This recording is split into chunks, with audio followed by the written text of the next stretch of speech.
They want to show they're on top. Soldiers and police of the Sudan Armed Forces in the centre of Omdurman, doing the sign of the falcon. We've seized our prey.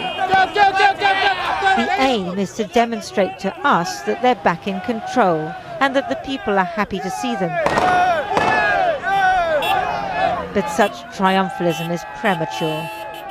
They may have driven the Rapid Support Force militia out of this part of Omdurman in March, but their enemy still occupies Omdurman's twin city, the capital Khartoum, and much of the rest of Sudan.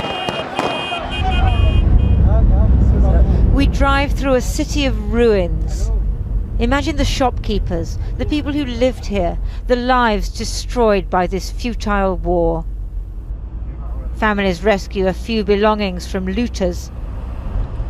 Every 100 meters or so, new local recruits have erected another checkpoint. Everyone's nervous. General Abdel Fattah Burhan presides over devastation, over a country that's coming apart, the legitimacy of his leadership open to question. The last battle for this part of Omdurman was fought here in the middle of March. This area was absolutely littered with bodies. The Ministry of Health came and removed hundreds. But the RSF is still just about 4 kilometers up the road.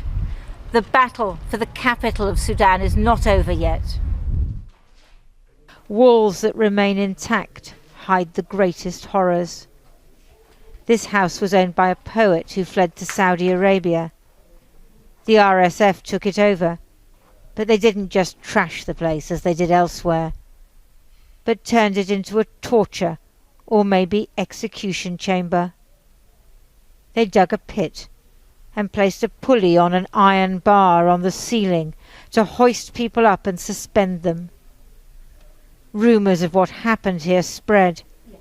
After the RSF was driven out, the homeowners asked a neighbour to come and check.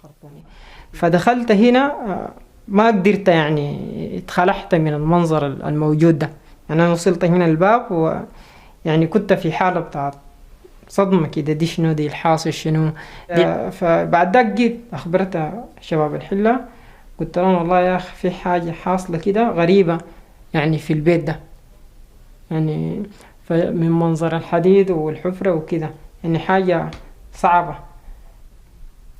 We found a document listing names. 31-year-old Omar Ahmed Adam, a 30-year-old woman Manal Hassan, 12 names in total, all accused of great betrayal, in other words, not supporting the RSF.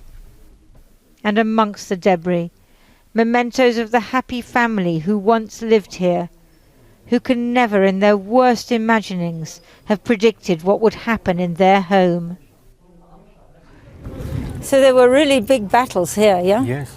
I walked a few yards round the corner with Rashid Ahmed, who stayed at home here in old Omdurman for 4 months until the fighting became too intense. Outside his house we can smell death. The piles of earth are makeshift graves. RSF slogans have been graffitied on the walls. This is your car? This is my car, yes. It was your car? It was, yes. His house was badly damaged. A rocket hit after he left. But the cornicing with which his grandfather adorned the walls when he built the house in the 1940s remains. We don't expect it to happen to us. This. All in our dreams we can't imagine this. Always we hear about wars again outside Khartoum and outside Omdurman, not in Omdurman, not in Khartoum. It's very bad. Very bad. Do you think you will live here again? Sure. Sure. It's my house. It's my home. We will build again, inshallah. The children still play, even if they've fled their homes and are living in a school that doubles as a centre for the displaced. Their mothers, of course, can't forget what brought them here. طبعا الدعامة جو علينا في بيوتنا طفوا علينا في البيوت وكانوا دايما يغتصبوا بناتنا ولا من بناتنا طفرناهم بالحيط بفوق وقتلوا بنت وولدين كانوا دايما يدافعوا عن البنات ديلا حالتنا يعني صعبة وطبعا الرجال ما لاقين شغل يشتغلوا ويعني ياهو In the absence of international aid, neighbourhood groups are pitching in. Do you think that the international community has let you down? Yeah, unfortunately I think so. I think that people eyes now on Ukraine and Gaza, but we got not a lot of help here in Sudan. Basically, people need food and medicine, basically. Okay? Food and medicine, as simple as that? As simple as that. Because in war you see the best as well as the worst of humankind. The best being people like Dr. Mohammed Banaga, who started a soup kitchen for displaced people, funded by local shops and friends in the Sudanese diaspora. And you stayed here throughout the war. Were you not afraid? No, I'm not afraid. Afraid of what? Afraid of being killed?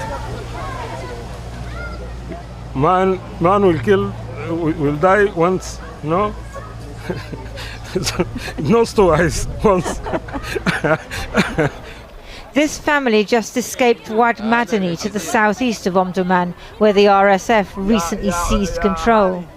All over Sudan, people are going hungry because they've lost everything. The economy has collapsed, and armed men frequently steal what little aid is available. الوضع سيء جدا، يقتلوا المواطنين، يشيلوا حقهم وينهبون زي دي ويطردون من بيوتهم، وشالوا ثمارهم وحياتهم كلها، موادنا المحاصيل كله شالوا برا. Ruin upon ruin, rout on rout. Not a paradise lost, but a country. Neighbouring powers are fueling this war. The United Arab Emirates arming the RSF, Iran and Egypt backing the Sudan armed forces.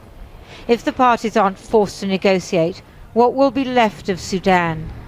Nothing that can be reassembled, but a failed state in a forever war, its people dispersed and destitute.